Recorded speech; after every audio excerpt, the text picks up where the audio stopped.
কিসের গ্যাস্ট্রিকের ব্যথা আর পেট ব্যথার শরীর দুর্বলতা সব বাদ, এগুলা সব সুতনাতা।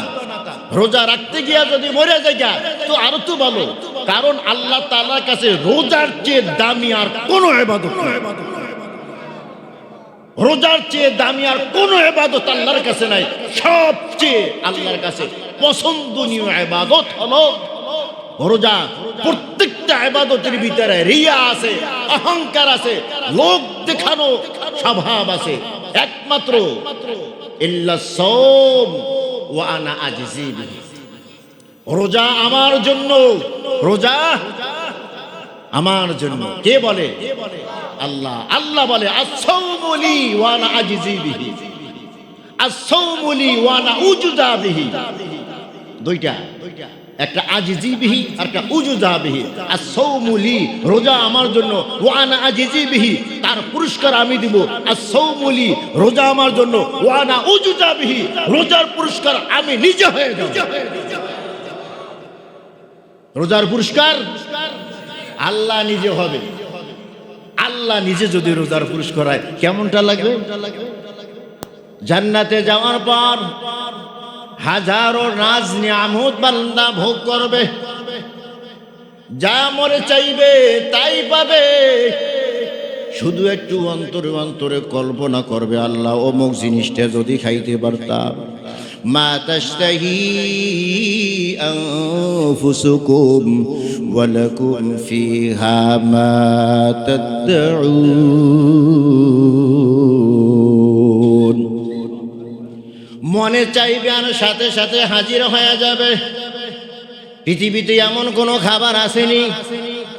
আছে? যত সুস্বাদু খাবার হোক, যত দামি মানুষ হোক, মনে চাইছে আর সামনে হাজির হয়ে গেছে। আসেনি? নাই নাই। যত বড় দামি মানুষ হোক, মনের সাথে সম্পর্ক না জবানের সাথে সম্পর্ক। খাদেমেরও বললে জবান দিয়ে বলতে হবে, খাদেম মনের খবর জানে না।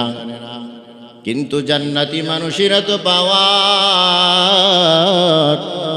মা তাশতাহি আনফুসুকুম ওয়া লাকুম ফিহা মা তাদউন। মনে চাইবে অমুক পাখিটা যদি খাইতে পারতাম, শুধু বলল পাখিটা যদি খাইতে পারতাম। পাখির ভিতর থেকে আওয়াজ এসে যাবে, কিরে ঝোল মাংস খাইবা নাকি ভুনা খাইবা? যদি আপনি বলেন ভুনা খাবো, সাথে সাথে প্লেট হাজির হয়ে গেছে ভুনা খাবার। যদি বলেন না আমি পাখিটা তোমার গোস্ত দিয়া ঝোল রান্না করে খাবো, সাথে সাথে ঝোলের প্লেট সামনে হাজির হয়ে যাবে। তুমি পেটটা ভরা খাওয়ার পর আবার পাখি ফুরুত করিয়া উড়িয়া যাইবে। সুবহানাল্লাহ। পাখির গোস্ত পেট ভরিয়া খাওয়ার পর পাখি আবার উইরা যাই, আবার ওই ডালে বৈশা গান গাওয়া শুরু করবে। পেটটা তোমার ভইরা গেল, দুনিয়া যত নামি দামি খাবার খাও, খাবারের 24 ঘন্টার ভিতরে তোমার বাথরুমের সাথে দেখা করতে হয়। যদি তোমার দেখা করা না হয়, ডাক্তার কবিরাজের পিছনে দৌড়ো, আমার মনে হয় বদ হজম হয়েছে, সহ্য করতে পারি না, আমার বাথরুম বন্ধ হয়ে গেছে। কত ঔষধ বড়ি খাও, 24 ঘন্টার ভিতরে এই খাবার তোমার ফেলে দিতে হয়। কিন্তু জান্নাতের ভিতরে বাথরুম নাই, টয়লেট নাই, এই খাবারে বস্তু কই যায়? আল্লাহ তাআলা বলেন, বান্দা জান্নাত হলো পবিত্র স্থান, আর এই বাথরুম হলো অপবিত্র। অপবিত্র জায়গা এখানে না, অপবিত্র জিনিস এখানে বাইরে করার মতো না। যেই খাবার খেয়েছো ওই খাবারটা তোমার শরীরের ভিতরে যে পশম আছে, এই পশমের গোড়া দিয়া ঘাম বের হয়ে যাবে, আর তোমার পেট খালাস হয়ে যাবে। তবে যে ওই ঘাম বের হবে, আমাদের শরীর থেকে ঘাম বের হইলে অনেকের ঘামের গন্ধ এমন, পাশে দাঁড়ানো যায় না। আছে না নাই? এমন কোন মানুষ আসেনি বগল একটু উঁচা করেছে আর আপনার সাথে সাথে নাকের ভিতরে হাত দিয়েছেন? আছে না নাই? যখন এই বাসের ভিতরে আমরা চলি, অনেকেই ভিতরে এমনই দেখা যায় বগল উঁচু করলে নাকের ভিতরে রুমাল দিয়ে চেপে ধরতে হয়। তার কারণ তার বগলের ভিতরে ঘামের ভিতরে থেকে এমন দুর্গন্ধ বের হয় যেন এখনই বমি আইসা যাবে। আল্লাহ পাক বলেন, বান্দা তোর পেটের খাবার আমি আল্লাহ এই ঘামের মাধ্যমে বের করিয়ে দিব, দুর্গন্ধ হবে না। এই যে ঘামটা এটা মেশকে আম্বর ফেল হয়ে যাবে। মা তাশতাহি আনফুসুকুম ওয়া লাকুম ফীহা মা তাদউন।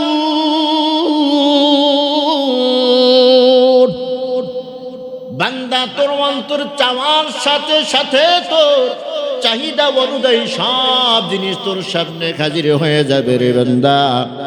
এটা তো হলো জান্নাতে তোর রোজার পুরস্কার। as-sawmu li wa ana ajzi bihi, রোজা হলো আমার জন্য আর এর পুরস্কার আমি আল্লাহ দেব। as-sawmu li wa ana ujza bihi, আর বান্দা রোজা হলো আমার জন্য, এই রোজার পুরস্কার আমি আল্লাহ নিজে হয়ে যাব। এত নাজ নিয়ামত দিলাম, এত নাজ নিয়ামত দিলাম। এই নাজ নিয়ামতের পর এরপর বান্দার অন্তরের ভিতরে একটা চাহিদা, কি জানি পাই নাই, কি পাই নাই, কি পাই নাই তাও বলতে পারে না। মনের ভিতরে একটা চাহিদা রয়ে গেছে, কি জানি আমি পাই নাই, কি পাই নাই তাও মুখেও বলতে পারে না, অন্তরও বলতে পারে না। উপর থেকে আওয়াজ এসে যাইবে, সালামুন কাওলাম মির রাব্বির রহিম। সব জান্নাতবাসীরা উপরের দিকে তাকায় যাইবে। আল্লাহ তাআলা বলবেন, যেই আল্লাহকে না দেখিয়া 30টা দিন না খেয়ে রয়েছো, যেই আল্লাহকে না দেখিয়া এই শীতের মৌসুমে ঠান্ডা পানি দিয়া ওযু বানাইয়া মসজিদে এসে জামাতের সাথে নামাজ আদায় করেছো, যেই আল্লাহর মোহাব্বতে অনেক কষ্ট করে অর্থ উপার্জন করিয়া আল্লাহর মোহাব্বতে আল্লাহর রাস্তায় দান করে দিয়েছো, যেই সময়টা তুমি জিনের রাস্তায় কাটাইছো, আল্লাহকে দেখো নাই, আল্লাহকে না দেখিয়া আল্লাহর প্রেমে পড়িয়া তুমি এত কষ্ট মুজাহাদা দুনিয়াতে করেছো। বান্দা আজ আমি তোমাদের সাথে মোলাকাত করব। সুবহানাল্লাহ। জান্নাত দো ज़ुख से या रब क्या करूं, आरज़ू है मैं तुझे देखा करो रोगलमा, जितनी नेमत है तू सबसे बेहतर नेमत दीदार तू। আল্লাহ তাআলা জান্নাতের ভিতরে মুমিন বান্দার সাথে দেখা দিবে। জাহান্নামী যারা তারা দেখা পাবে না, আল্লাহর হুঙ্কার শুনতে পাবে। কি শুনতে পাবে? আল্লাহর হুঙ্কার শুনতে পাবে। জান্নাতি এবং জাহান্নামী একসাথে বসবাস করতে পারবে না। আল্লাহ একটা হুঙ্কার দেবে, ওয়ামতাজুল ইয়াউমা আইয়ুহাল মুজরিমুন। এ বেনামাজির দল, এ বেপর্দাওয়ালা দল, এ সুদখোরের দল, এ ঘুষখোরের দল, এ বেরোজগারের দল, আজ আমার রোজাদার বান্দা থেকে আলাদা হয়ে যা। আজ আমার খানিওয়ালা হালাল খানিওয়ালা বান্দা থেকে আলাদা হয়ে যা। আজ আমার নামাজি বান্দা থেকে আলাদা হয়ে যা। দুনিয়ার ভিতরে ভালো মন্দ এক জায়গায় বসবাস করেছো, এক মাসে এক নদীর মাছ খেয়েছো, এক গাছের ফল খেয়েছো, এক বাজার থেকে বাজার করেছো, একসাথে মিলেমিশে বসবাস করেছো। আজ মিলেমিশে বসবাস করতে পারবি না। নেককার থেকে বদকার আলাদা হয়ে যা। আল্লাহর রাসূল বলে, আমার আল্লাহর কণ্ঠের এত পাওয়ার, যখন আমার আল্লাহ হুঙ্কার দেবী, ওয়ামতাজুল ইয়াউমা আইয়ুহাল মুজরিমুন। কুলার ভিতরে ধান নিয়া মা বোনা যখন এভাবে একটা ঝাড়া দেয়, চিটা যত শক্তিশালী থাকুক না কেন ধানের সাথে থাকতে পারে না, আলাদা হয়ে যায়। আমার আল্লাহ যখন হুঙ্কার দেবে, ওয়ামতাজুল ইয়াউমা আইয়ুহাল মুজরিমুন, এই গুনাহগারের দর আমার নেককার বান্দাদের থেকে আলাদা হয়ে যায়। সাথে সাথে গুনাহগার বান্দারা নেককার বান্দাদের থেকে আলাদা হয়ে জাহান্নামের দরজার সামনে গিয়ে হাজির হয়ে যাবে।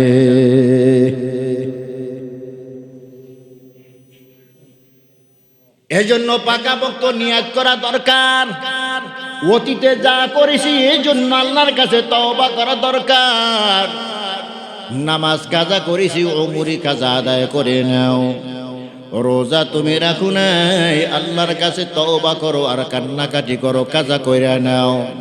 যাকাত দাও নাই, যাকাত দিয়ে দাও। হজ ফরজ হয়ে গেছে, আদায় করো নাই, করে নাও।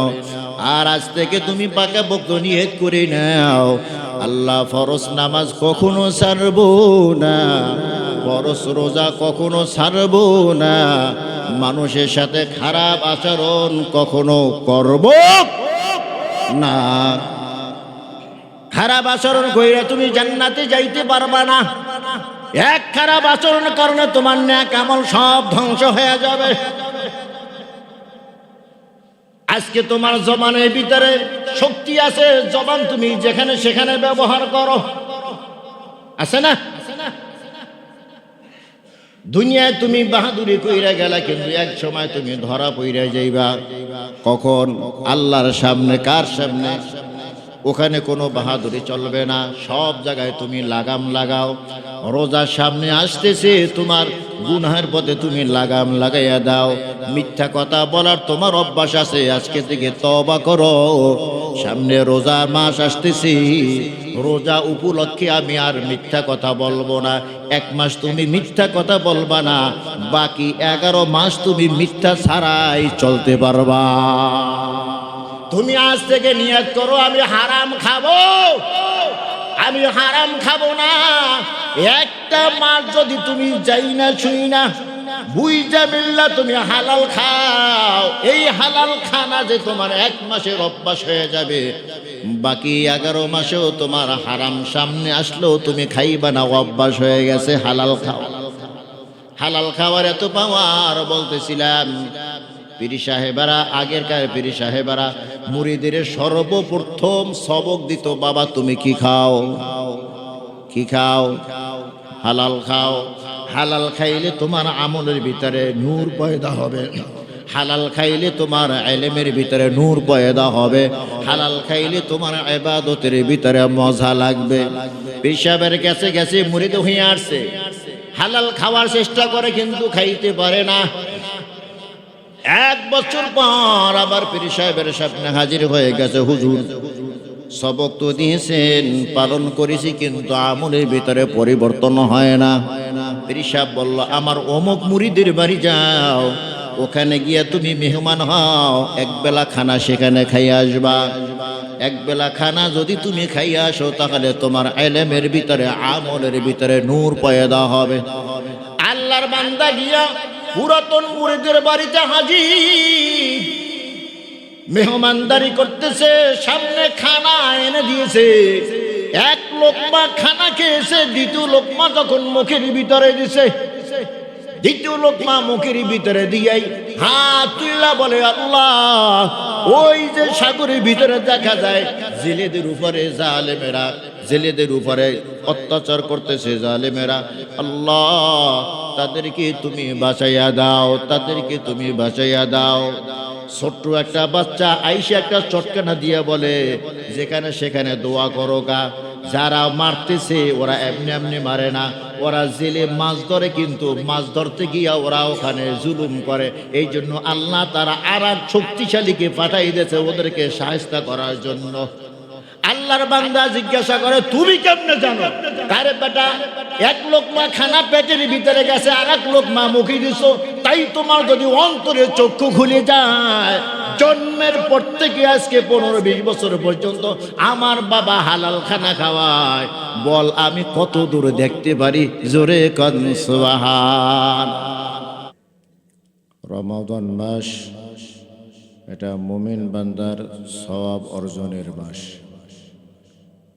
কোন মাস?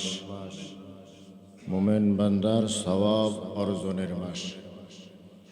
এই মাসে ইবাদতও বেশি, এই মাসে সওয়াবও বেশি। ব্যবসায়ীদের ব্যবসা সবসময় হয় না, একটা ব্যবসার মৌসুম থাকে, যেই মৌসুমে ব্যবসা বেশি হয়। আর ওই মৌসুম আসার আগেই শারীরিক মানসিক সবভাবে সে প্রস্তুতি নেয়। ব্যবসার আগে পরিস্থিতি যত সুন্দর হয়, ব্যবসা তত সুন্দর হয়। যে কাজের আগে পরিস্থিতি সুন্দর হয়, ওই কাজটা সুন্দর হয়। তো রমজান মাস হলো মুমিন বান্দার ইবাদতের মাস, সওয়াব অর্জন করার মাস, সওয়াবের সিজন। এই সিজন আসার আগেই সমস্ত কাজ থেকে ফারেক হওয়া, জরুরি যত কাজ আছে, কঠিন যত কাজ আছে, সেই কাজগুলো আগেই সেরে ফেলা, যাতে রমজান মাসে রোজা রাখা, কোরআন তেলাওয়াত করা, তারাবির নামাজ পড়া, তাসবিহ তাহলিল পাঠ করা, এই সমস্ত ইবাদতে বিঘ্নতা না ঘটে। এই সমস্ত ইবাদতে সময় যেন বেশি বেশি দেওয়া যায়, এই জন্য আগে থেকে প্রস্তুতি গ্রহণ করা। এই জন্য নবীজি সাল্লাল্লাহু আলাইহি ওয়াসাল্লাম বলেছেন, আহসু হিলাল শাবান আলি রমাদান, তোমরা শাবান মাসের তারিখ গুনে গুনে রাখো। কেন? রমাদানের জন্য। শাবানের কতদিন চলে গেল, সামনে আর কতদিন আছে, এটা তোমরা হিসাব রাখো, তাহলে সহজ হবে যে এতদিন পরে রোজা। অনেককে জিজ্ঞাসা করলে বলতে পারবেন আজকে শাবানের কত তারিখ, কবে থেকে রোজা শুরু হবে, মুসলমান দাবি করে কিন্তু বলতে পারবে না। এজন্য আগে থেকেই তারিখ গুনে গুনে রাখা, শাবান মাসের কতদিন গেল, সামনে কতদিন আছে, এটা হিসাব করে রাখলে তখন সহজ হয়। রোজা রাখার হিম্মত বাড়ে। কি বাড়ে? রোজা রাখার হিম্মত বাড়ে। অনেকে হিম্মতের অভাবে অনেক কাজ করতে পারে না। কিসের অভাবে? হিম্মতের অভাবে অনেক কাজ করতে পারে না। হিম্মত মানে মনের সাহস। হিম্মত মানে কি? মনের সাহস। মনে যার সাহস থাকে না, সে অনেক কাজেই ফেল করে। আর মনের ভিতরে যার সাহস থাকে, সে অনেক কাজেই সফলতা অর্জন করতে পারে। এজন্য মনকে আগে ঠিক করা। আগে কি ঠিক করা? মনকে ঠিক করা। এই জন্যই বুজুর্গানে দিন বলেছেন, আল হিম্মাতু হিয়াল ইসমুল আজম। আল হিম্মাতু হিয়াল ইসমুল আজম, যে হিম্মত মনের সাহস হলো ইসমে আজমের মতো। মনের সাহস কি? এটা ইসমে আজম। ইসমে আজম কি? ইসমে আজম হলো বিশেষ এক দোয়া। ইসমে আজম কি? বিশেষ এক দোয়া, যেই দোয়া সবাই জানে না, যেই দোয়া বিশেষ বিশেষ কিছু মানুষকে দেওয়া হয়, যারা এটা সহ্য করতে পারে। যারা সহ্য করতে পারে তাদেরকে দেওয়া হয়, যারা সহ্য করতে পারে না তাদেরকে দেওয়া হয় না। আমরা ইসমে আজম জানি না, কিন্তু কিছু কিছু বুজুর্গানি দিন তারা ইসমে আজম জানতেন। কি জানতেন? ইসমে আজম জানতেন। কারা? যারা বুজুর্গানি দিন, যারা বুজুর্গানি দিন, যারা ইবাদত বন্দেগী বেশি করে, যাদের অন্তরের ভিতরে তাকওয়া বেশি থাকে, দুনিয়ায় তাদের কোনো দাম নাই, দেখতেও মানানসই না, পদ মর্যাদাও কিছু নাই, কিন্তু কার কাছে দাম আছে? আল্লাহর কাছে দাম। চেহারা সুন্দর হইলেই মানুষটা দামি হয় না, শিক্ষা বেশি হইলেই মানুষটা দামি হয় না, পদ মর্যাদা বেশি থাকলেই মানুষটা দামি হয় না। আল্লাহর কাছে দামি হওয়ার মাপকাঠি হলো ইন্না আকরামাকুম ইনদাল্লাহি আতকাকুম। ইন্না আকরামাকুম ইনদাল্লাহি আতকাকুম। আল্লাহর কাছে তোমাদের মধ্যে ওই ব্যক্তি দামি যার অন্তরে তাকওয়া খোদা ভীতি আছে। কি আছে? খোদা ভীতি আছে। এই আল্লাহর কাছে অনেক দামি। বেলাল হাবশি, হাবশা দেশে মানুষ, গোলামের সন্তান গোলাম, বাবাও গোলাম ছিল, সন্তানও গোলাম। বাবাও কি ছিল? গোলাম ছিল, সন্তানও গোলাম। এই গোলাম হইলে কি হবে? আল্লাহর কাছে তার অনেক অনেক দাম। চেহারা সুন্দর না, পাতিলের তলা যতটা কালো এর থেকে বেলালের রং আরো কালো, কিন্তু এই বেলালের দাম কত যে বেলাল কদম রাখে জমিনে আর এই কদমের ধ্বনি ফুটে জান্নাতের ভিতর। কেমন কথা এটা? পা রাখি কোথায়? জমিনে। পা রাখলে একটা শব্দ হয় না? এই শব্দটা ধ্বনিত হয় জান্নাতের ভিতর, আর এই ধ্বনি নবীজিকে শোনানো হয়। জান্নাত দেখতে গেছেন নবী, তো দেখে বেলাল হাঁটার আওয়াজ, বেলালের হাঁটার আওয়াজ। কিরে বেলাল, বেলালের হাঁটার আওয়াজ এখানে আসলো কোথায়? বেলাল তো আছে জমিনে, কিন্তু এখানে কেন? তো জিব্রাইলকে জিজ্ঞাসা করা হয়, জিব্রাইল এই হাঁটাটা তো আমার পরিচিত মানুষের মনে হয়। জিব্রাইল জিজ্ঞাসা করে, কার মতো মনে হয়? এই হাঁটাটা তো আমার বেলালের মতো মনে হয়। জিব্রাইল বলে, ইয়া রাসূলুল্লাহ সাল্লাল্লাহু আলাইহি ওয়াসাল্লাম, আপনার ধারণা ঠিক আছে, আপনার ধারণা ঠিক আছে। আপনি যার হাঁটা মনে করতেছেন তারই হাঁটা, তার হাঁটার শব্দই জান্নাতে শোনানো যাইতেছে। সে জমিনে হাঁটে, ওই হাঁটার ধ্বনি এই জান্নাতে হয়। ইন্না আকরামাকুম ইনদাল্লাহি আতকাকুম। আল্লাহওয়ালা মানুষ দুনিয়াতে এদের কোনো রং ঢং থাকে না, না আছে কথার ভিতরে রং, না আছে হাঁটার ভিতরে রং ঢং, কিছুই নাই। একালে সাদা সিধা চলে, মানুষ তাকে দাম দিতে চায় না, কিন্তু আল্লাহর কাছে তার অনেক দাম। তার মরার সময় আসমান কাঁদে, জমিনও কাঁদে, সব মাখলুকাত কাঁদে তার মরার সময়। আল্লাহ, দেওবান মাদ্রাসার পাশে এক মুরব্বী বসবাস করে। তো মুরব্বী সাদা সিধা মানুষ, সে ঘাস বিক্রি করে। কি বিক্রি করে? ঘাস বিক্রি করে। এক ফোজা ঘাস, এক আটা ঘাস সে দৈনিক বিক্রি করে, বেশি না। কয় ফোজা? এক আটি। আটি বোঝেন তো?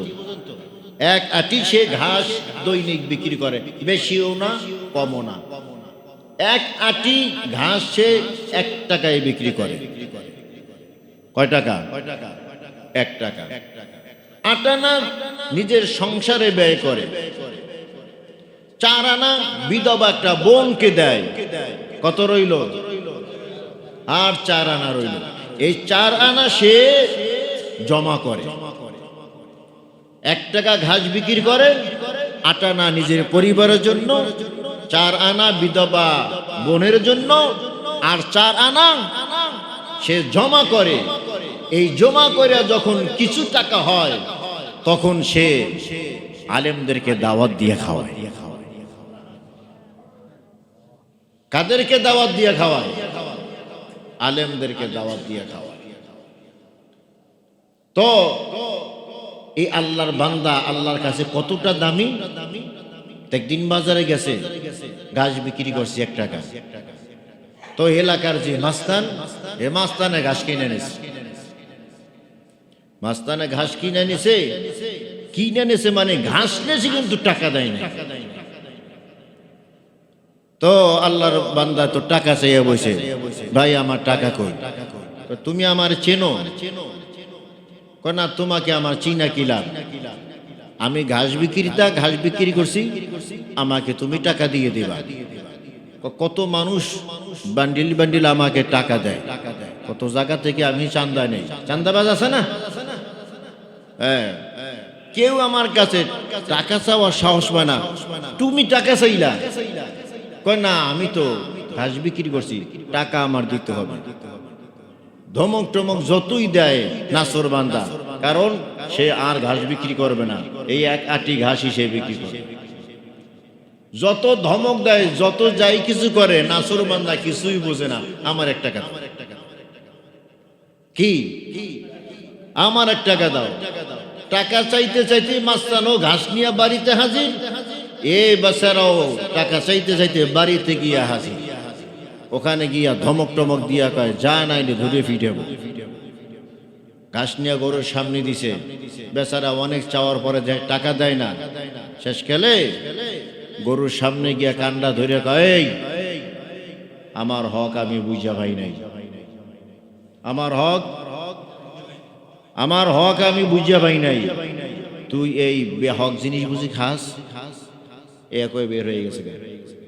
এখন এত সুন্দর ঘাস গরুর সামনে দেয়, গরু খায় না। বারবার নিয়ে যখন উল্টাই পাল্টায় দেয়, গরু শিং দিয়েছে তাও একটা দেয়, মালিকে দেয় দো। এখন মানে গরুর মেজাজ গরম, সামনেই যাইতে পারে, ফস ফস করে গুতা দিতে আসে। কারণটা কি? এত সুন্দর ঘাস খায় না কেন? তো ভিতর থেকে স্ত্রী বলে, কে বলে? স্ত্রী বলে। যেই স্বামী একটু মাস্তান উল্টা পাল্টা হয়, আর স্ত্রীর আবার মোটামুটি একটু ভালো হয়, এটাই দুনিয়ার সিস্টেম। আর যার স্ত্রী আবার উল্টা পাল্টা হয়, তার স্বামীটা আবার ভালো হয়, এটাই দুনিয়ার নিজাম। স্ত্রী বলে, ঘাস যে খাইবো, ঘাস যে কিনে আনছো, টাকা দিছো? ওই যে বুড়া বারবার টাকা চাইলো, ধমক দিয়ে পাঠাই দিলা, মাস্তানি দেখাইলা, আমার চেনো আমি কে? ওই বুড়ার কাছে গিয়া মাপ চাও। গেছে বুড়ার বাড়ি, গিয়া কয়, কাকা মাফ করে দিয়েন। মাপটা বুঝি না, টাকা দাও আগে। হ্যাঁ, আমি চিনি টাকা, কারণ এই টাকার ভিতরে আমার ফ্যামিলি চলবে, আমার বিধবা বোন চলবে, আর আলেমদেরকে আমি মাসে একবার মেহমানদারি করি। তো টাকা দিছে, টাকা দিয়া কয়, চলো কবে তোমার বাড়িতে যাব। গিয়া গরুর সামনে দাঁড়ায় কয়, আমার হক আমি বুঝে পাইছি, এবার তোর হক তুই বুঝে নে। সুবহানাল্লাহ বলবেন না? আল্লাহ ওলি কারা চেনা যায়। আমার হক আমি বুঝে পাইছি, এবার তোর হক, এটা তোর হক তুই বুঝে নে। এবার খাওয়া শুরু করছে, গুতাগুতিও নাই, খানা শুরু করছে। এ হলো আল্লাহ। সুবহানাল্লাহ, আল্লাহু আকবার। দেওবান মাদ্রাসার বড় বড় শাইখুল হাদিস, এরা এই বুড়ার বাড়িতে দাওয়াত খাওয়ার জন্য পাগল পারা হয়ে থাকতো। মাঝে মাঝে জিজ্ঞাসা করতো, চাচা খাওয়াইবেন না? ধৈর্য ধরেন, খাও। আবার কদিন যায়, চাচা খাওয়াইবেন না? তো বড় লোক যারা আছে, যারা নিয়ে বড় বড় মুরগির রান দেয়, রোজ পোলাও বিরিয়ানি খাওয়ায়, এরা জিজ্ঞাসা করে, হুজুর গরিব একটা মানুষ, 1 টাকা দৈনিক ইনকাম করে, বেশিও করে না কমও করে না, 1 টাকা দৈনিক ইনকাম করে, ওর বাসায় আপনি সাইতে সাইতে খাইতে যাইতে চান, কারণটা কি? তো আলেমদের চোখের ভিতরে পানি। এমনি এমনি খাইতে যাইতে চাই না, ওনার বাসায় এক বেলা খানা খাইলে 40 দিন পর্যন্ত ইবাদত করার আগ্রহ পয়দা হয়। এক বেলা খানা খাইলে 40 দিন পর্যন্ত ইবাদত করার আগ্রহ পয়দা হয়। 40 দিন পর্যন্ত গুনাহের প্রতি ঘৃণা থাকে, গুনার কাজে যাইতে মনে চায় না। হালাল খানা, কোন খানা? কোন খানা? হালাল খানা। হালাল খানার পাওয়ার বেশি, হালাল খাইলে ইবাদত কবুল হয়। আমাদের খানা তো হালাল হয় না, আমাদের খানা কি হয় না? হালাল হয় না। নামাজেও মজা পাই না, সিজদায়ও মজা পাই না, জিকিরেও মজা পাই না, কোনো ইবাদতে মজা পাই না। রোজা রাখি কষ্ট হয়, রোজা রাখি কষ্ট হয়। কিন্তু সহি তরিকায় ইবাদত করলে, হালাল ভাবে খানা খাইলে কোনো ইবাদতে কষ্ট হয় না, আর ইবাদতের ভিতরে মজা অনুভব হয়। সুবহান। এজন্যই এখনকার পীর মুরিদ তো আগেকার পীর মুরিদের মতো না। আগে যখন কেউ মুরিদ হয়ে যাইতো, তার পীরে 1 নম্বর সবক দিত, তুমি হালাল খাইবা। এটা 1 নম্বর সবক। কি? তুমি হালাল খাইবা। এখন সবক, তুমি মাথায় টুপি দিবা। কোন টুপি? আমার মাথায় যেই টুপি, পীরের অনুসরণ। তুমি পাগড়ি পরবা। কোন পাগড়ি? আমার মাথায় যেই পাগড়ি।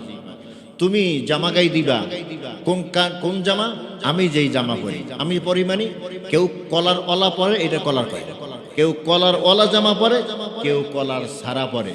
পিশাব যদি কলার ওলা হয় আমার মতো, আর যদি পিশাব যদি কলার সারা হয় তাহলে বলে আমার মতো জামা পরবা। এই বলিয়া তার উপর দিয়ে একবার ফিটফাট বানিয়ে দেয়। সে এখন অমুক পীর সাহেবের মুরিদ, আল্লাহওয়ালা মানুষ। আসলে সুদের সাথেও জড়িত, ঘুষের সাথেও জড়িত, মিথ্যা কথাও বলে, গিবত শেখায়ত করে, আকাম কুকাম যা আছে সব করে। ভিতর পরিবর্তন হয় নাই, বাহির পরিবর্তন করে গেছে। মাইন্ড করেননি কেউ? আবার এখানে পীর মুরিদি থাকতেই পারে, মাইন্ড করেন না কেউ। এইটাই বাস্তব কথা। পরিবর্তন করতে হবে তো ভিতর। কোনটা? ভিতর না বাহির? বাহির দেখে না আল্লাহ, চেহারা সুন্দর দেখে না, অর্থ সম্পদ ওয়ালা কি দেখে না, পদ মর্যাদা আছে নাকি দেখে না। আল্লাহ বলে ওয়ালাকিন ইয়ানজুরু ইলা কুলুবিকুম, তোর অন্তরে কি আছে ওইটা আমি দেখি। আল্লাহ দেখে কোনটা? ভিতরেরটা। আপনি আমি দেখি কোনটা? আল্লাহ দেখে ভিতরেরটা, আপনি আমি দেখি বাহিরের।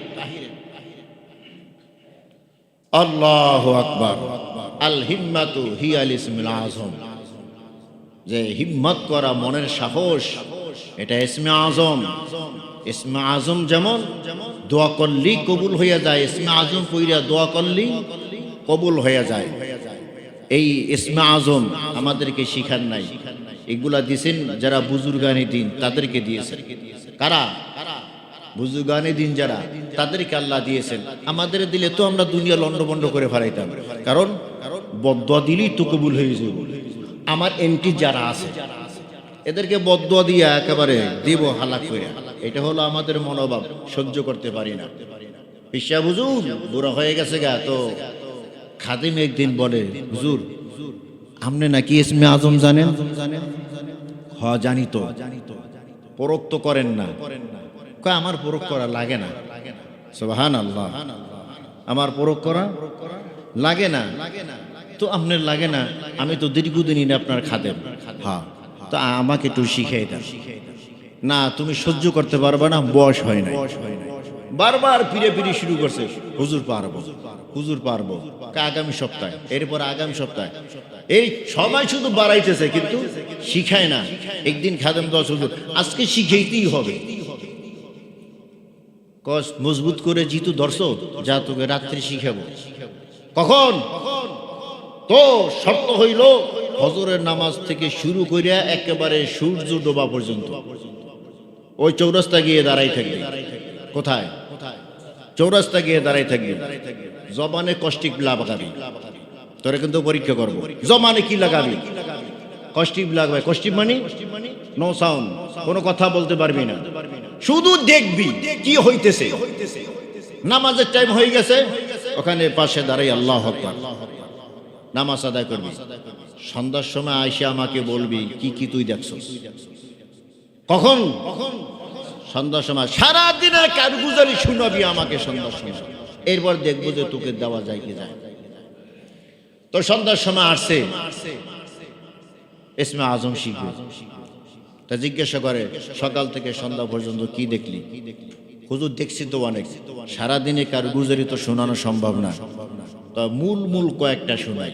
এই মূল কয়েকটার ভিতরে একটা হলো যে আমি দেখলাম যে এক আল্লাহর বান্দা, সে বুড়া মানুষ, পাহাড় থেকে কাঠ কেটে মাথায় নিয়ে এইবার পাহাড় থেকে আসলো, আস্তে আস্তে বাজারে নিয়ে যাবে, এই লাকড়ি বিক্রি করে তার সংসার চালাবে। কি বিক্রি করে? লাকড়ি বিক্রি করে তার সংসার চালাবে। দেখলাম বখাটে এক যুবক এসে তাকে ধৈর্য দেওয়ার ইচ্ছা মতো মাই কি দিছে, মার দিছে। মাইর তো দিছি, ওনাকে রাস্তায় ফালাই দিলে মাইর দিয়া, আর ওনার লাকড়িগুলো ছিনিয়ে নিয়ে গেল। হুজুর বলছেন যে মুখ খুলবি না, মুখ খুলি নাই। মেজাজটা এত গরম হয়েছিল, আল্লাহর কসম যদি ইসমে আজম জানতাম, বদ্ধ দিয়া যুবককে দুনিয়া হতে বিদায় করে দিতাম। পেশা হুজুরে বলে, খাদেম তোরে যে আমি ইসমে আজম শিখাইব, আমার ইসমে আজমের ওস্তাদ হইল ওই বুড়ায়। বোঝেন নাই? আমার ইসমে আজমের ওস্তাদ হলো ওই বুড়ায়। ওই বুড়া আমাকে ইসমে আজম শিখাইছে। আমি বেশি জানি না, বুড়া বেশি জানে। কথা কয় না? ওস্তাদের মাইর শেষ রাইতে ওস্তাদ বেশি জানে না, ছাত্র বেশি জানে। তা আমার ইসমে আজমের শিক্ষক হইল ওই বুড়া। এত মার খাইল, লাকড়িও নিয়ে গেল, কিন্তু সে মুখ খোলে নাই, বদ্ধও দেয় নাই। তার ধৈর্য ছিল, সহ্য ছিল। তোর তো সহ্য নাই, তুই তো বলো যে আল্লাহর কসম যদি ইসমে আজম জানতাম, দোয়া কইরা দিতাম হালাক কইরা। কথা কয় না? আলেম ওলামাদের ভিতরেও অনেক আলেম ওলামা আছে যারা ইসমে আজম জানে, এদেরকে জেলে নেয়, পিটায়, ফাঁসিতে দেয়, ঝুলায়, কিছু বলে না। কারণ এই পাওয়ার দুনিয়াতে দেখাবার মতো, এই পাওয়ার দুনিয়াতে দেখায় না। আল্লাহ দিয়ে রাখছেন তাও তাকে পরীক্ষা করার জন্য। অস্ত্র দিলাম, ব্যবহার করো কিনা দেখি। অস্ত্র দিয়ে রাখলাম, ব্যবহার করো কিনা দেখি। ব্যবহার করে না, ধৈর্য ধারণ করে তারা। ধৈর্যের পরীক্ষায় উত্তীর্ণ হয়। দুই একজনে বইলা ফালায়, কাজ হয়ে যায়। দুই একজনে বইলা ফালায়, কাজ হয়ে যায়। এজন্য এক আলেম মৃত্যুর আগে জেলখানায় বসিয়া যখন দাড়ি ধরে টান দিছিল আর গালাগালি শুরু করছিল, তো চিৎকার দিয়ে বলছিল, আমাকে তুই গালি দে, আমার মা বাবা 14 গোষ্ঠী নিয়ে তুই গালি দে, আমি একটু কষ্ট পাবো না। নবীজি এই সুন্নাত দাড়িকে তুই কটাক্ষ করিস না, গজব আইসা পড়বে। আল্লাহর কসম উপরে গজব আসবে। ওর মাইয়া ও কি জবাই দিছে, ওর বউকেও জবাই দিছে। ওই সিনেমার মাইয়া এখনো জেলের ভিতরে বসতেছে। এই মাইয়াই বাবা আজিজুল হকের জবাই দিছে, মাকেও জবাই দিছে। কেন? আলেমের সাথে বাবাই বেয়াদবি করছে, ওজুর পানি চাইছে, প্রসাব করে দিছে। জেলখানা ওজুর পানি চাইছে, প্রসাব করে দিছে। দাড়ি ধরিয়ে যখন টান দিয়া গালাগালি শুরু করছে, ইসমে আজম জানতো। এরকম বহু আলেমের সাথে বেয়াদবি করা হয়েছে, কিন্তু এরা জানে, আলেমেরা অনেক দোয়া জানে, অনেক কিছু আল্লাহ তাআলা তাদেরকে দিছে, পরখ করে না। কারণ এটা পরখ করা জায়গা না, দিয়ে এরপর পরীক্ষা করতেছে। দিয়ে কি করতেছে? পরীক্ষা করতেছে। তো মনের সাহস, এটা হলো ইসমে আজমের মতো। সামনে আমাদের রমাদান মাস আসতেছে, এখন থেকে হিম্মত করি 30টা রোজায় রাখবো ইনশাআল্লাহ। কিসের গ্যাস্ট্রিকের ব্যথার, পেট ব্যথার, শরীর দুর্বলতা সব বাদ, এগুলা সব সুতানাতা। রোজা রাখতে গিয়া যদি মরে যায় তো আরো তো ভালো, কারণ আল্লাহ তাআলার কাছে রোজার চেয়ে দামি আর কোনো ইবাদত নাই। রোজার চেয়ে দামি আর কোনো ইবাদত আল্লাহর কাছে নাই। সবচেয়ে আল্লাহর কাছে পছন্দনীয় ইবাদত হলো রোজা। প্রত্যেকটা ইবাদতের ভিতরে রিয়া আছে, অহংকার আছে, লোক দেখানো স্বভাব আছে। একমাত্র ইল্লা সাওম ওয়া আনা আজজি বিহি, রোজা আমার জন্য, রোজা আমার জন্য। কে বলে? আল্লাহ। আল্লাহ বলে আস-সাওমু লি ওয়া আনা আজজি বিহি, আস-সাওমু লি ওয়া আনা উজজা বিহি। দুইটা, একটা আজিজি বিহি আর একটা উজুজা বিহি। as-sawmu লি, রোজা আমার জন্য, ওয়া আনা আজিজি বিহি, তার পুরস্কার আমি দিব। as-sawmu লি, রোজা আমার জন্য, ওয়া আনা উজুজা বিহি, রোজার পুরস্কার আমি নিজে হয়ে যাব। রোজার পুরস্কার আল্লাহ নিজে হবে। আল্লাহ নিজে যদি রোজার পুরস্কার হয় কেমনটা লাগবে? জান্নাতে যাওয়ার পর হাজারো নাজ নিয়ামত বান্দা ভোগ করবে, যা মনে চাইবে তাই পাবে। শুধু একটু অন্তরে অন্তরে কল্পনা করবে, আল্লাহ অমুক জিনিসটা যদি খাইতে পারতাম। মা তাশতাহি আনফুসুকুম ওয়া লাকুম ফিহা মা তাদউন।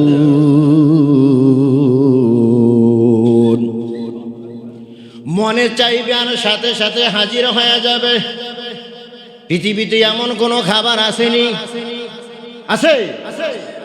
যত সুস্বাদু খাবার হোক, যত দামি মানুষ হোক, মনে চাইছে আর সামনে হাজির হয়ে গেছে। আসেনি? নাই নাই। যত বড় দামি মানুষ হোক, মনের সাথে সম্পর্ক না জবানের সাথে সম্পর্ক। খাদেমেরও বললে জবান দিয়ে বলতে হবে, খাদেম মনের খবর জানে না।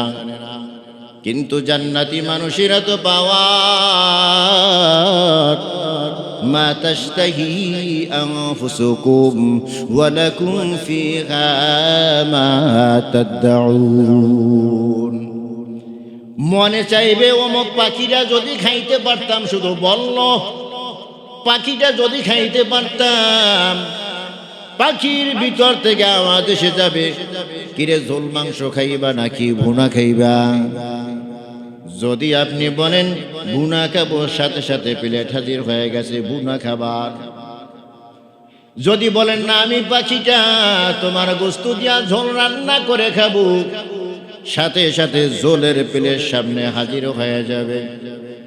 তুমি পেটটা বইরা খাওয়ার পর আবার পাখি ফুরুত করিয়া উড়িয়া যাইবে। সুবহানাল্লাহ। পাখির গোস্ত পেট ভরিয়া খাওয়ার পর পাখি আবার উইরা যাই, আবার ওই ডালে বৈশা গান গাওয়া শুরু করবে।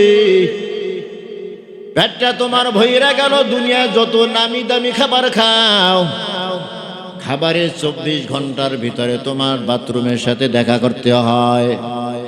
যদি তোমার দেখা করা না হয়, ডাক্তার কবিরাজের পেছনে দৌড়ো, আমার মনে হয় বদ হজম হয়েছে, সহ্য করতে পারি না, আমার বাথরুম বন্ধ হয়ে গেছে।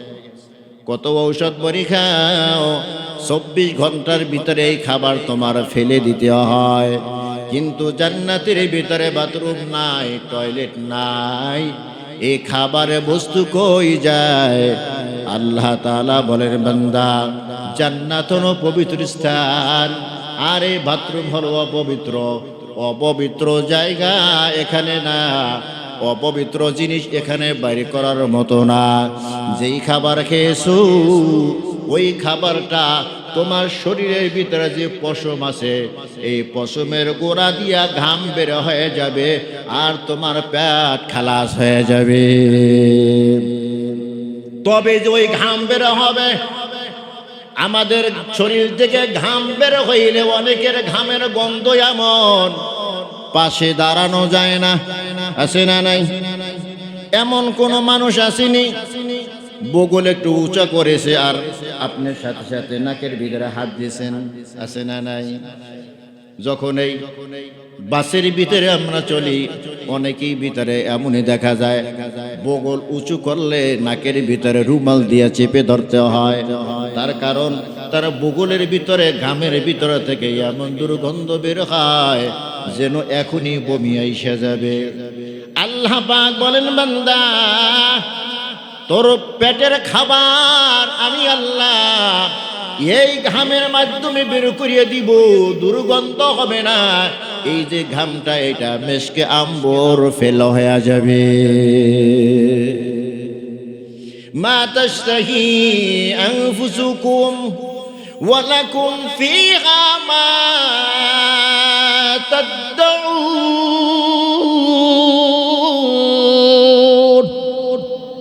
বান্দা তোর অন্তর চাওয়ার সাথে সাথে তোর চাহিদা অনুযায়ী সব জিনিস তোর সামনে হাজির হয়ে যাবে রে বান্দা। এটা তো হলো জান্নাতে তোর রোজার পুরস্কার।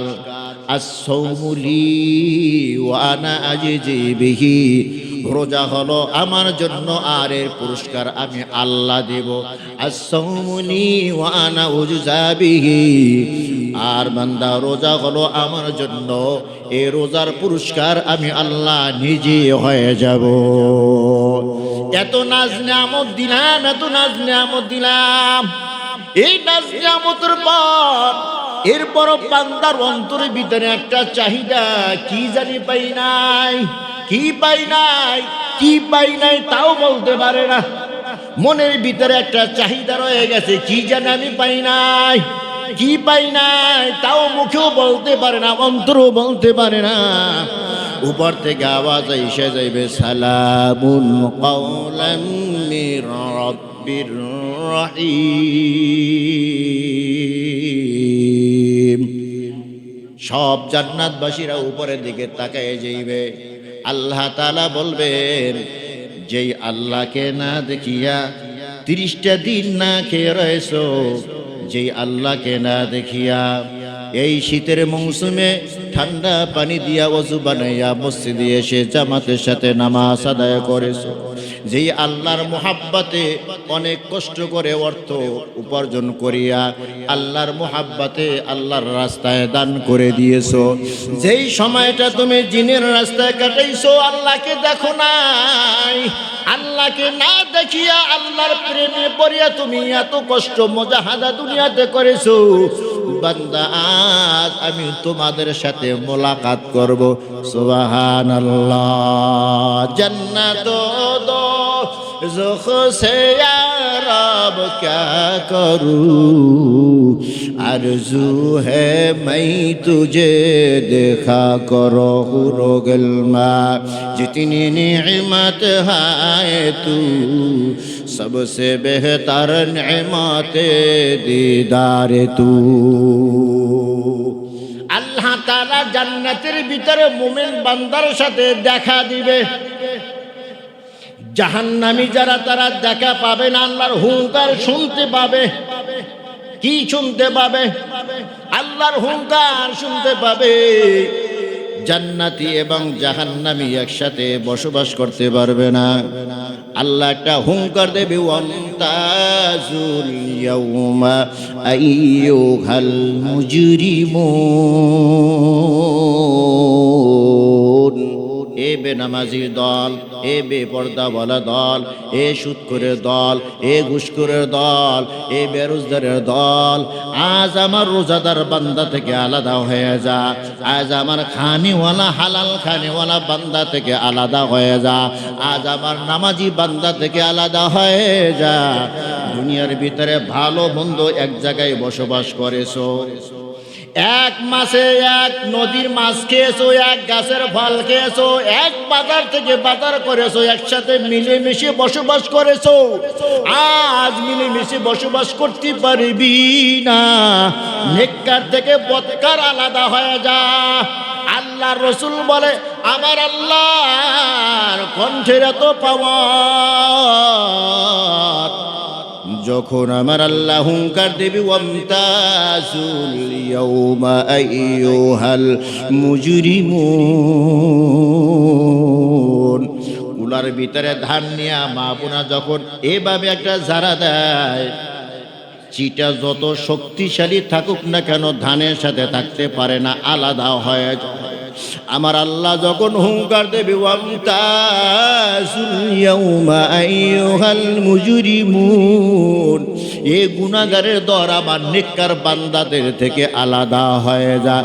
সাথে সাথে গুনাহগার বান্দারা নেককার বান্দাদের থেকে আলাদা হয়ে জাহান্নামের দরজার সামনে গিয়ে হাজির হয়ে যাবে।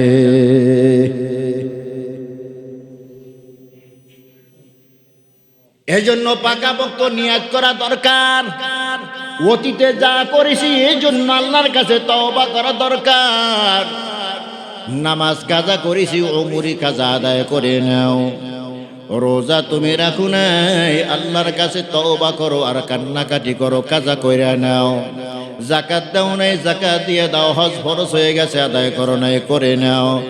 আর আজ থেকে তুমি পাকাপোক্ত নিয়ত করে নাও, আল্লাহ ফরজ নামাজ কখনো ছাড়বো না, ফরজ রোজা কখনো ছাড়বো না, মানুষের সাথে খারাপ আচরণ কখনো করব না। খারাপ আচরণ কইরা তুমি জান্নাতে যাইতে পারবা না। এক খারাপ আচরণ কারণে তোমার নেক আমল সব ধ্বংস হয়ে যাবে। আজকে তোমার জবানের ভিতরে শক্তি আছে, জবান তুমি যেখানে সেখানে ব্যবহার করো, আছে না? দুনিয়ায় তুমি বাহাদুরি কইরা গেলা, কিন্তু এক সময় তুমি ধরা পইরা যাইবা। কখন? আল্লাহর সামনে। কার সামনে? ওখানে কোনো বাহাদুরি চলবে না, সব জায়গায় তুমি লাগাম লাগাও। রোজার সামনে আসতেছে, তোমার গুনাহের পথে তুমি লাগাম লাগাইয়া দাও। মিথ্যা কথা বলার তোমার অভ্যাস আছে, আজকে থেকে তওবা করো। সামনে রোজার মাস আসতেছি, রোজা উপলক্ষে আমি আর মিথ্যা কথা বলবো না। এক মাস তুমি মিথ্যা কথা বলবা না, বাকি 11 মাস তুমি মিথ্যা ছাড়াই চলতে পারবা। তুমি আজ থেকে নিয়ত করো, আমি হারাম খাবো, আমি হারাম খাবো না। একটা মাস যদি তুমি যাই না ছুই না বুঝা মিল্লা তুমি হালাল খাও, এই হালাল খানা যে তোমার 1 মাসের অভ্যাস হয়ে যাবে, বাকি 11 মাসেও তোমার হারাম সামনে আসলেও তুমি খাইবা না, অভ্যাস হয়ে গেছে। হালাল খাও। হালাল খাওয়ার এত পাওয়ার বলতেছিলাম।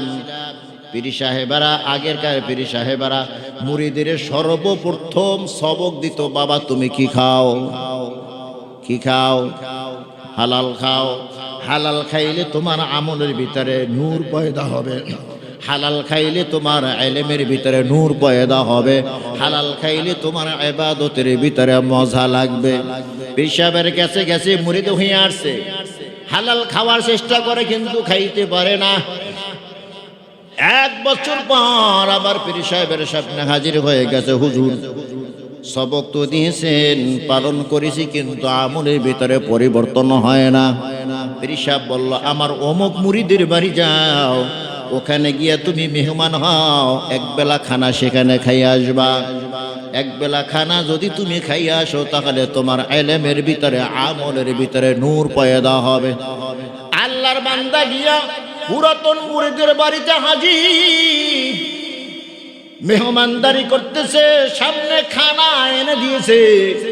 1 লোকমা খানা খেয়েছে, 2 লোকমা যখন মুখের ভিতরে দিছে, 2 লোকমা মুখের ভিতরে দিয়াই হাত তুল্লা বলে, আল্লাহ, ওই যে সাগরের ভিতরে দেখা যায় জেলেদের উপরে জালেমেরা, জেলেদের উপরে অত্যাচার করতেছে জালেমেরা, আল্লাহ তাদেরকে তুমি বাঁচাইয়া দাও, তাদেরকে তুমি বাঁচাইয়া দাও। ছোট্ট একটা বাচ্চা আইসা একটা চটকানা দিয়া বলে, যেখানে সেখানে দোয়া করো গা। যারা মারতেছে ওরা এমনি এমনি মারে না, ওরা জেলে মাছ ধরে, কিন্তু মাছ ধরতে গিয়া ওরা ওখানে জুলুম করে। এই জন্য আল্লাহ তারা আর এক শক্তিশালীকে পাঠাই দিয়েছে ওদেরকে সাহায্য করার জন্য। আল্লাহর বান্দা জিজ্ঞাসা করে, তুমি কেমনে জানো? তারে বেটা, 1 লোকমা খানা পেটের ভিতরে গেছে, আর 1 লোকমা মুখে দিছো, তাই তোমার যদি অন্তরে চক্ষু খুলে যায়, জন্মের পর থেকে আজকে 15-20 বছর পর্যন্ত আমার বাবা হালাল খানা খাওয়ায়, বল আমি কত দূর দেখতে পারি? জোরে কন সুবহান। হালাল খানার পাওয়ার আছে না নাই? আর যদি হারাম খাও, অন্তরটা মইরা যায়, মরা অন্তরে ইবাদত আল্লাহর দরবারে কবুল হয় না। আগে থেকে প্রস্তুতি নিতে হবে। কোন খানা? কোন খানা? সারাদিন রোজা রাইখা ইফতারির কয়েক ফল, কয়েক রকমের ফল তুমি সামনে হাজির করলা। ইনকামের সোর্স যদি তোমার হালাল পন্থায় না হয়, সারা দিনের রোজাটাই তোমার বরবাদ। এই রোজা রাখা তোমার কি হলো? অন্তর তো তোমার পরিবর্তন হইল না। এই জন্য আগে থেকে প্রস্তুতি নেওয়া, শুধু ইবাদত করার জন্যই প্রস্তুতি না, কোরআন পড়ার জন্যই প্রস্তুতি না, জিকির আজকার করার জন্য প্রস্তুতি না, প্রস্তুতি নিতে হবে যত ধরনের গুনাহ করার স্বভাব আমার ভিতরে আছে সব আমি ছাইরা দেব। এই জন্য আগে থেকে প্রস্তুতি নেই। রমজান মাসেই তো ছাড়তে পারবো না, আগে থেকে ছাড়তে হবে। গত জুমায় বলেছিলাম রমজান মাসে ইবাদত উপলক্ষে আল্লাহ তাআলা শয়তানকে বন্দী করিয়া দেয়, বান্দা যেন গুনাহ করতে পারে না। এরপরও বান্দা রমজান মাসে কেন গুনাহ করে? বলেছিলাম যে গুনাহ করে এই কারণে, কিছু আছে স্বভাবের গুনাহ আর কিছু আছে শয়তানি গুনাহ। শয়তান তো বন্ধ হয়ে গেল, বন্দী করে দিল, এখন শয়তানের মাধ্যমে আর গুনাহ হয় না, এখন হয় স্বভাবের গুনাহ। কোন গুনাহ? সারা বছরই তার স্বভাব হলো মিথ্যা কথা বলা, রমজান মাসেও সে ওই স্বভাবের গুনাহ করে, মিথ্যা বলে। সারা বছরে তার স্বভাব হলো সুদ ঘুষের কারবার করা, রমজান মাসেও করে সে স্বভাবের গুনাহ করে। শয়তান তো বন্দী হয়ে গেছে, নফস শয়তান ভিতরে আছে, নফস শয়তানকে সে দমন করতে পারে নাই, এই জন্য স্বভাবের গুনাহ হয়। আজ থেকে নিয়ে প্রস্তুতি নেই, রমজানের আগে আমার জবানকে আমি কন্ট্রোল করব, আমার চোখকে আমি হেফাজত করব, আমার কানকে আমি হেফাজত করব, আমার হাত পাকে আমি হেফাজত করব, সব কিছু আগে থেকেই আমি কন্ট্রোল করে নিব। এরপরে আমি আল্লাহ সন্তুষ্টির জন্য রোজা রাখা শুরু করব। রমজান মাসে তখন গুনাহ কাজ থেকে বেঁচে যাওয়া সহজ হয়ে যাবে। কি হবে? সহজ হবে। এখন গুনাহ কি রমজান মাসে ছাড়বো না, আগে থেকে অভ্যাস করতে হবে গুনাহ করার অভ্যাস। কোনটা? গুনাহ ছাড়ার অভ্যাস। কোন অভ্যাস? গুনাহ ছাড়ার অভ্যাস আগে থেকে করতে হবে, তাহলে রমজান মাসে রোজা রাখা সহজ হয়ে যাবে। আর রোজা রাখলে কষ্ট হবে, এবছর রোজায় এমনও কষ্ট হবে না, আলহামদুলিল্লাহ জোরে। কেন হবে? নাম্বার 1 দিন ছোট, নাম্বার 2 শীত না, পরিবেশটা এয়ার কন্ডিশন সিস্টেম। কি সিস্টেম? Air condition system. রোজার ভিতরে ভাতের ক্ষুধা লাগে না, কিসের পিপাসা লাগে? পানির পিপাসা। যেহেতু শীত, পানির পিপাসা লাগবে না। গত বছর ইফতারি করেছি 7টায়, এবছর ইফতারি করবো 6টায়। 1 ঘন্টা আগাই দিয়েছে আল্লাহ তাআলা, আলহামদুলিল্লাহ বলেন। এখন হিম্মত করা যায়? বুড়ারা তো এমনি কইবেন না, উপায় আছে নাকি? যারা বুড়া ছাড়া আছেন, এই হ্যাঁ একজনে কইলেছে, একজনের সবার পক্ষ থেকে কইছে, আলহামদুলিল্লাহ কন। আল্লাহ সব যুবককে যেন কবুল করে নেয়। কিসের জন্য? রোজা রাখার জন্য। কিসের জন্য? জোরে কর আমিন। ওয়ালা খলুফু ফামিস সাইমিয়াতু ইনদাল্লাহি মির রিহিল মিস্ক। আগামী শুক্রবার রোজা থাকবে ইনশাআল্লাহ। তো রোজার আগে কিছু মাসলা বলা লাগে। একটা হলো মেসওয়াক করার মাসলা। কিসের মাসলা? মেসওয়াকের মাসলা। আল্লাহ তাআলা বলেন আলা খলুফু ফামিস সাইমি আতয়াবু ইনদাল্লাহি মির রিহিল মিস্ক। রোজাদারের মুখের দুর্গন্ধ আল্লাহর কাছে মিস্কু আম্বরের চেয়েও উত্তম। সুবহানাল্লাহ। এখন কিছু কিছু মানুষ রোজার মাসে মেসওয়াক করে না, কারণ মেসওয়াক করলে তো দুর্গন্ধ দূর হয়ে যায়। মেসওয়াক করলে দুর্গন্ধ দূর হয়ে যায়, এই জন্য এই পাগলে আর মেসওয়াক টেসওয়াক করে না। কয় না মেসওয়াক করবো গিয়ে ওই রাতের বেলা ইফতারি কইরা, কথা কয় না। না, দুর্গন্ধ, এই দুর্গন্ধর কথা বলে নাই। দাঁত নামাই যা মুখে ছাতা জমাইয়া, এই দুর্গন্ধর কথা বলা হয় নাই। মানুষ না খাইয়া থাকলে ক্ষুধার জ্বালানায় যে একটা দুর্গন্ধ ভিতর থেকে বের হয়, এই দুর্গন্ধটা আল্লাহ তাআলার কাছে দামি। বাকি মেসওয়াক করা সকালে বেলাও যেমন সুন্নাত, দুপুরের বেলাও সুন্নাত, রাতের বেলাও সুন্নাত, রোজার আগেও যেই সুন্নাত, রোজার ভিতরেও সেই সুন্নাত। এ হলো মেসওয়াক করার মাসালা। অতএব মেসওয়াক করা যাবে, রোজা রাইখা মেসওয়াক করা যাবে। আরেকটারও বেরাসের মাসালা। বেরাসের ভিতরে পেস্ট ব্যবহার করি, কেউ গুল ব্যবহার করি, কেউ মাজল ব্যবহার করি, গ্রামের দিকে আবার কেউ কয়লাও ব্যবহার করে দাঁত মাজার জন্য। রোজা রাইখা পেস্ট, গুল, মাজুন, কয়লা এগুলা ব্যবহার করা, শুধু শুধু আপনি ব্রাশ ব্যবহার করতে পারবেন, কিন্তু ব্রাশের সাথে আর কোনো মশলা দেওয়া ব্রাশের মশলা। আর একটা মশলা হলো বমির মশলা। অনেক সময় আমাদের অনেকের, বিশেষ করে কিছু মা বোনরা হঠাৎ করে বমি করে ফেলায়। এই বমি যখন করে ফেলাইছে আমার রোজা শেষ, এখন খায়। কেউ বমি করছে গত বছর এক মহিলা আমার আসর পরে ওই বয় না সে হুজুর কি দুর্ভাগ্য, কি হয়েছে, 10টার দিকে বমি করে দিছি, আমার তো রোজা শেষ, দুপুরে খাইছি। কি ইচ্ছাকৃত ভাবে বমি করলে তখন রোজা যাবে, অনিচ্ছাকৃত ভাবে বমি করলে রোজা যাবে না। এ হলো বমির মাসালা। আর একটা হলো থুতুর মাসালা। রোজা রাখছে, এখন আরে আল্লাহ থুতু যদি গিল্লা ফেলায় রোজা তো যাইবে। এই জন্য সে কি করে, সব জায়গায় থুতু ফেলায়, কত কোন জায়গায় বারান্দা ফেলায়, কত উঠানে ফেলায়, যেখানে যায় এখানে থুতু ফেলায়। থুতু ফেলাইতে ফেলাইতে নিজের ভিতরে সব শুকিয়ে যায়, কথা বলতে পারে, নিঃশ্বাস নিতে কষ্ট হয়। অহেতুক রোজাকে কষ্ট দিল। আমি কি মুখে বানিয়ে দিছি নাকি? মুখের ভিতরে যে থুতু আছে এটা ফালানো জরুরি না, এটা আপনি গিলতে পারবেন, এতে রোজা যাবে না। আরেকটা হলো ধোয়ার মাসালা। ধোয়া ধোয়া ধোয়া মানে ধুমা। রান্না বান্না করতে গিয়া এই মহিলারা দেখবেন লাকড়িতে ফু দিতেছে, নাক দিয়ে যায়, মুখ দিয়ে যায়, ইচ্ছাকৃত ভাবে এরকম ধোয়া নেওয়া যাবে না। এক মজলিসে গেছেন, দোয়ার আয়োজন করা হয়েছে আসর পরে, ইফতারের আগে, এখানে আগরবাতি ধরাইছে, এখানে ওই সুগন্ধি ব্যবহার করতেছে, এই দুর্গন্ধ এই বা সুগন্ধ এটা নাক দিয়ে ইচ্ছাকৃত ভাবে নেওয়া যাবে না। আবার যুবক ভাইরা কেউ আছে চেয়ারে খায়া ঘুমাই গেছে, ফজর নামাজ পড়িয়া স্বপ্নদোষ হয়ে গেছে, শেষ, আমার রোজাই শেষ। ইচ্ছাকৃত স্বপ্নদোষ কি ইচ্ছাকৃত ভাবে করে নাকি?